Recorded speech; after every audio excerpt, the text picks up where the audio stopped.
嗨，大家好，我是坦平树。今天是2025年5月29号。这一期咱们还是聊一聊新能源汽车。新能源汽车的雷声由远及近而且这个雷声是越来越响，越来越大。最近网上关于新能源汽车的讨论也越来越多。起因是这个长城的魏建军接受新浪的采访，可以说是平地一声惊雷让各路媒体、让网上舆论对新能源汽车都高度关注。碰巧这两天这个网上关于这个比亚迪的一个经销商集团爆雷，也就是他的 4S 店爆雷了。我们在联想到这比亚迪的这个公关部的负责人隔空回应这个魏建军，对吧？魏建军说新能源汽车或者叫汽车行业里面的恒大已经出现了。那么吃瓜群众网友或者媒体都非常感兴趣魏建军所说的这个汽车行业的恒大到底是哪一家呢？我想这个网友各自都有不同的答案。但是巧了这个正好这个时候比亚迪它的经销商爆雷，比亚迪也做了回应。同时近期这个比亚迪确实也出了很多事情。所以我们来看一看魏建军所说的汽车行业的恒大大家知道它爆雷以前是房地产行业的 No.1， 这个没毛病世界500强房地产行业的老大。所以说汽车行业里面你想成为恒大，你得够格，对吧？一般的小的主机厂商你就是爆雷了，你不够格对吧？比如说哪吒汽车，还有什么极越，还有什么高和吧等等吧，反正你爆了影响也不大。所以能够称得上汽车行业的恒大的恐怕为数不多5月28号这个凤凰网财经报道说比亚迪回应山东经销商爆雷，网传信息不属实。近日有关山东经销商集团济南前程汽车贸易有限公司资金出现问题的消息引发行业关注。5月28日，比亚迪集团品牌及公关处相关人士就此事作出回应，网传信息不属实。过去几年，我们对经销商的政策连续且稳定。据了解，该经销商集团由于盲目急速扩张并加杠杆运营，导致资金链出现问题。去年底以来，该经销商集团的部分 4S 店已被当地其他经销商收购。我们对该经销商集团也在进行纾困支持，协助该经销商集团妥善处理其客户及员工的相关问题。比亚迪对网上传言的山东这个经销商集团爆雷做出回应。这个回应说实话听着就那么熟悉呢。大家想没想起来恒大爆雷的时候，对吧？2021年10月份的时候还是11月份，央行的一位副行长说房地产行业是健康的，只有个别房企因自身原因盲目扩张，导致自身经营出现问题，对吧？其他的房企还是好的。大家还有印象吗？话音未落后面融创、碧桂园纷纷爆雷。昨天比亚迪的品牌及公关处的人士这个回应就让人想起了，对吧？恒大爆雷的时候，有关部门对这个事情的定性。事实证明呢，那网上传言到底是怎么回事呢？网传比亚迪山东最大经销商集团爆雷。网上也流传一个文件这个文件是济南前程汽车贸易有限公司盖着大红公章的这么一个文件。这文件的标题叫关于处理三保服务事宜的解决方案，很像是这个 4S 店和那个车主之间这么一个协议或者叫解决方案。我们看它内容是什么说尊敬的各位车主朋友们，鉴于近2年由于比亚迪经销商政策调整对我司的现金流管理带来巨大压力，加之山东地区多个经销商行业爆雷，当地银行融资政策保守，造成我司融资更加困难等系列影响，导致我司门店运营资金面临巨大挑战，不能及时向车友朋友处理退还三保费用问题，给你们带来不便和损失，在此我们深表歉意。他说，面对危机，我们正在想尽一切办法进行解决，我司承诺会积极想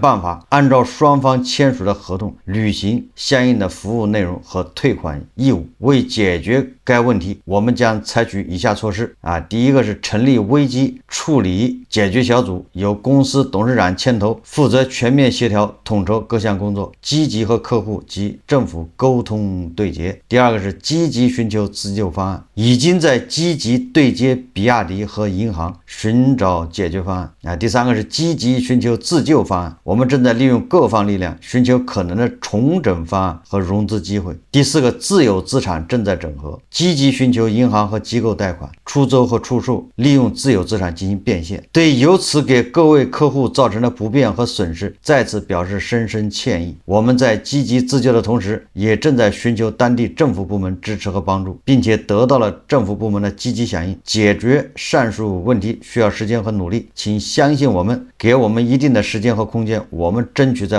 2025年5月底解决完上述问题。各项工作开展起来有一定的时间延长，希望各位客户能够给予支持和理解。对大家的理解，我们表示最诚挚的感谢济南前程汽车贸易有限公司。根据媒体报道什么济南前程汽车贸易公司有20多家门店4S 店，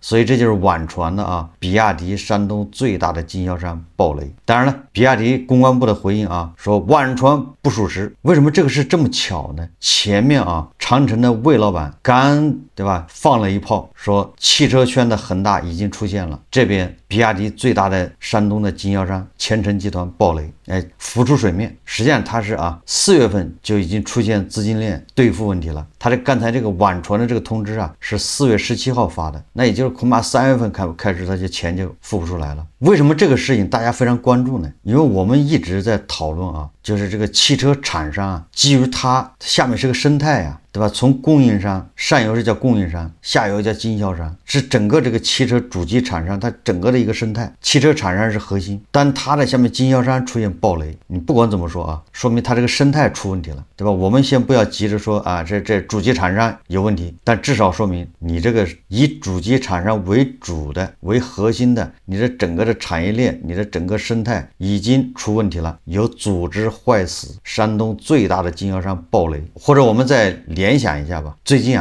我们经常听到什么 BBA 4S 店爆雷，比如宝马的 4S 店，对吧？北京的、广东的，纷纷关门，这个就反映出宝马在国内现在日子越来越难过，这个大家都能理解吧？宝马确实在国内一天不如一天，大家可以在网上搜一搜关于宝马的新闻因为宝马最大的基地就在沈阳铁西，现在传言华晨宝马恐怕面临着这个工厂要大裁员减产裁员，这个恐怕是迫不得已网传华晨宝马铁西厂工人现在一天只上15天班，合同到期直接不续签。为什么呢？车卖不掉宝马5系说价格已经跌破29万，这一切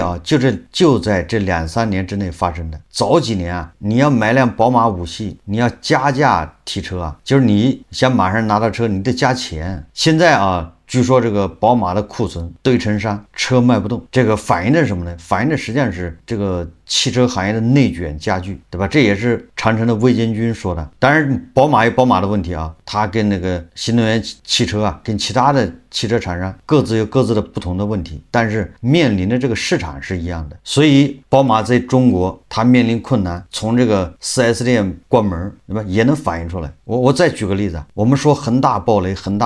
这恒大现在还在撑着呢，百足之虫死而不僵。但是是不是它下游的它的那些承建商人家已经都破产了？南通有好几个建筑公司对吧？是恒大的御用建筑公司承建商，那人家破产2年了已经。恒大为主，对吧？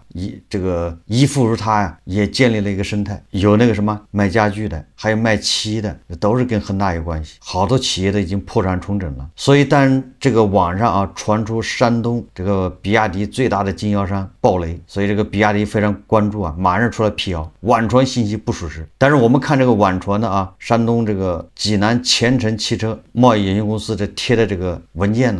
文件直指比亚迪经销商政策，导致经销商的现金流困难。大家也能想象经销商和汽车厂商之间现金流有什么关系呢？无非就是经销商要把钱打给厂商定金，对吧？后面是全款。如果说这个钱是分期的，那么还有银行参与其中，这个盖房子是一样啊。那个汽车厂商呢，他有钱要返给这个经销商，经销商完成了多少业绩，对吧？卖了多少辆车等等，那个厂商有奖励、有补贴等等。那所以说这厂商就要往回返钱，所以他们之间形成了一个资金流动。但这个厂商给这个经销商的返款不及时，这个账期越来越长，政策调整，对吧？或者是要求这个经销商以前是打20%、打10%的款，现在是打90%等等吧，就是他这些政策一调整，对这个经销商的资金压力就大了。这个长城的魏建军呢，对吧？他提到这个叫0公里二手车，实际上就是主机厂商跟经销商之间玩的这种猫腻。表面上看这车是卖出去了，实际上这车根本就没有卖掉。这个0公里二手车被魏建军一说之后是不是有关部门好像商务部马上就召集这些主机厂商要开会研讨这个事情。这个事情还引起了媒体的关注，关键是很多海外媒体你说这个联合早报他今天就刊登了一篇文章，叫中国0公里二手车还能跑多久？这个就跟经销商有关系。从这个里面就可以看出经销商呢为什么会爆雷。这文章说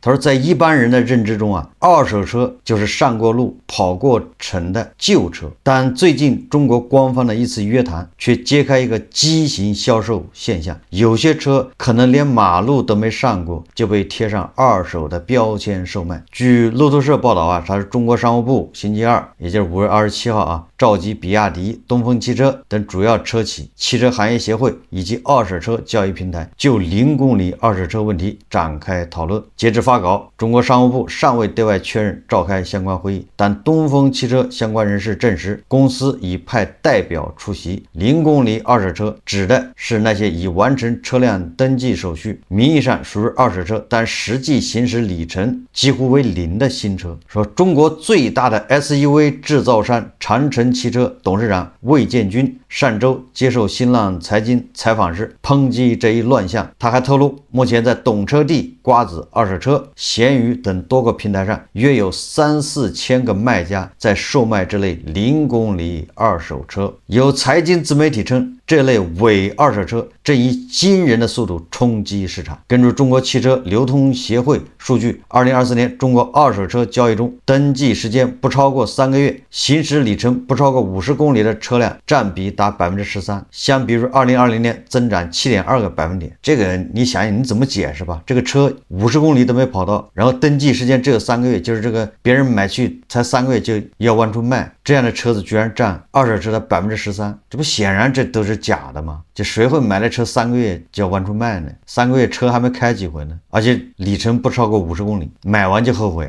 文章说0公里二手车的背后是车企与经销商合力运作的畸形销售套路，一边是主机厂商，一边是经销商，对吧？他们合谋刷数据说网媒快科技分析指出，为了缓解库存压力，加快资金回笼，一些经销商会将滞销的新车提前上牌。上牌什么意思？就卖掉了，这个车登记到具体的人或者企业名下了，转为二手车形式低价出售，快速出清库存。不仅如此，为了获取厂商的返利，完成销量指标，部分经销商更是在厂家政策驱动下超量进车。一名车企高管透露，不少厂商会通过提供返利、贴息等激励手段，推动经销商采购远超市场实际需求的车辆，结果让高价进货、低价甩卖成为行业常态。经销商为了完成这个政策拿到奖励、拿到返佣，他就超量从主机厂商把这车提出来，把库存转移到自己这儿来，这不就稍有不慎，不就造成自己资金链断裂吗？这不就是暴雷吗？就是实际上他卖不了这么多车。他说为什么这么干呢？与此同时，一些车企为了维稳股价，营造热销假象，在新车下线后便直接办理上牌手续，将未真正售出的车辆计入销量数据，从而在财报上提前完成任务。什么意思呢？就是咱们老说银行它修饰它的报表，修饰它的利润，对吧？把坏账不体现出来，把原本不良的资产，对吧？它通过其他的手段把它掩盖，说它是正常的。原来汽车厂商也这么玩啊，对吧？他为了稳住股价，为了增发，为了其他的目的，他销量上面作假。业内人士认为，这种销售模式虽然有助于企业清理库存，但从整个市场来看，弊大于利。持续的价格下探不仅扰乱市场秩序，也压缩利润空间，使多数车企陷入难以盈利的困境。有经销商透露，这类零公里二手车的售价通常比打着新车标签的同款便宜超过30%。这目前尚不清楚中国商务部是否会继续放任这一销售模式。据南华早报报道，部分经销商认为，商务部可能不会将其界定为违法行为。中国汽车流通协会专家委员会成员李彦伟说在美国等国家，这类操作可能已构成欺诈行为，但当前中国仍缺乏明确监管规定。他呼吁中国商务部和证监会尽快介入，规范市场秩序，遏制乱象蔓延。再不采取措施任由它发展，最终都是暴雷，就像恒大一样。撇开是否涉嫌欺诈不谈，零公里二手车的出现，本质上是中国车市3年价格战的延续，更深层反映出整个行业在高度内卷下的畸形竞争。关于汽车价格战咱们就不说了现在整个汽车行业都被迫进行内卷，谁也好不了。联合早报说过去10年中国汽车市场，尤其是新能源汽车市场爆火，吸引大批初创企业入场。然而，在这场愈演愈烈的价格战中，多数造车新势力企业已深陷亏损泥塘。当前，中国169家新能源汽车制造商中，超过一半的市场份额甚至不足于0.1%，也就是说，有80-90家新能源车企，它的市场占有率都不到0.1%，就是1/1000。所以前2天是吧？咱们节目也介绍了浙江的一家新能源汽车，叫什么众泰还是叫什么，1年就卖了14辆车。它是同时已知真正实现盈利的新能源车企仅有3家，分别是比亚迪、理想汽车以及生产问界智能汽车的赛力斯。这也折射出一个颇为讽刺的现实：主导价格战的往往是那些拥有丰厚利润空间的头部企业，而处于狭窄利润夹缝中中小企业只能被动跟随。零公里二手车能跑多久，取决于市场价格战的进程。即便官方介入，若不能触及内卷根源，恐怕乱象只会换个形态继续上演。我在想如果经销商车企的这些销售行为不涉及车补，就是骗补国家补贴，那他自己的行为，我倒是觉得商务部就有关部门还不太好管，一个愿打一个愿挨。当然你要通过这种刷数据骗国家的补贴，那就是犯罪。但是你自己要刷数据，你把那个车子你让经销商贷款把它买走了，经销商自己卖不掉爆雷，那是他自己的事情，你愿意这么玩，对吧？这叫市场化。那银行为什么愿意贷款给经销商呢？你知道这个行为很危险，也就是说各自负责。这种玩法不光是汽车行业，也不光是新能源汽车行业，实际上各行各业都是这种玩法。卖白酒的，对吧？这个酒厂需要利润，需要数字好看，他就让经销商疯狂压货。卖空调的，卖彩电的，哪一家不是这样？所以这种刷单行为、数据造假行为，恐怕在各行各业都是普遍现象。零公里二手车还能跑多久？直到市场无法承担的时候它自动就爆雷。所以说这个比亚迪山东最大的经销商爆雷实际上就是一个讯号，打响了第一枪。这种生态已经到了极限，如果不迅速加以调整，如果消费继续低迷，也就是大家买车的愿望越来越低，这个汽车市场真实的情况真实销量在下滑，那么越来越多的经销商要爆雷，玩不下去屋漏偏逢连夜雨根据这个财新网的报道这比亚迪又摊上事了。今天财新网报道，他说巴西检察机构起诉比亚迪及分包商侵犯劳工权利，要求赔偿3.27亿元。大家还记得这个几个月前发生在巴西的这个劳工事件吧？比亚迪的分包商把国内的这个劳工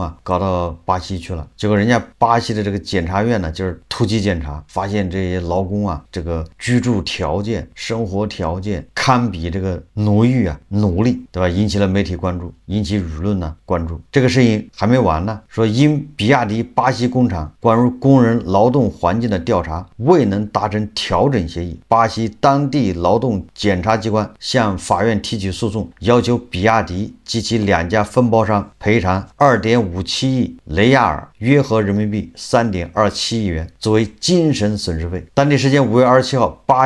巴伊亚州劳动部检察机关发布公告，表示已在劳动法院提起一项公共民事诉讼，起诉中国汽车制造商比亚迪及其2家承包公司。公告指出，这2家公司为比亚迪服务。公告表示2024年10月收到匿名举报后，劳动部检察机关针对比亚迪为巴伊亚州卡马萨里工厂的劳动条件启动调查，发现工厂里163名工人生活在艰苦的环境之中，工人需缴纳押金，部分工资被扣留等情况。接近比亚迪的人士告诉财经网说，比亚迪将通过法律程序积极应诉，而巴西工厂将于未来数月内正式投产，其建设进展并未受此桩调查影响。最近恐怕因为这些负面新闻比较多所以比亚迪股份有限公司在港股股价出现了一波调整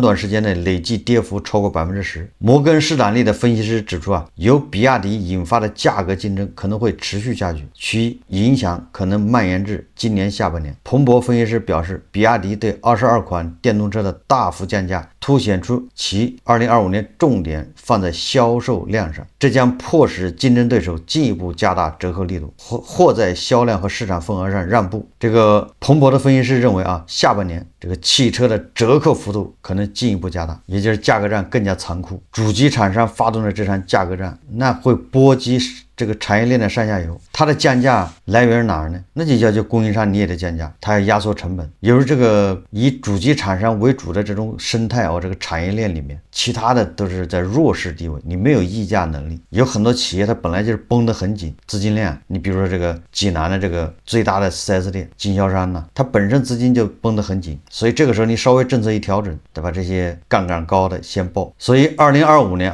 很有可能是这些汽车厂商的暴雷之年，恐怕印证了长城的魏建军的那句话汽车行业的恒大它已经存在了，只是看它什么时候爆，不是不爆是时候未到，这个火候马上就要到了，不是危言耸听是大家从各个方面都能看到，这个消费它不仅没有刺激起来，反而它熄火了。好，这期节目咱们就聊到这里，感谢大家收看。如果喜欢我的节目，欢迎订阅转发，也可以在下方留言评论，谢谢大家。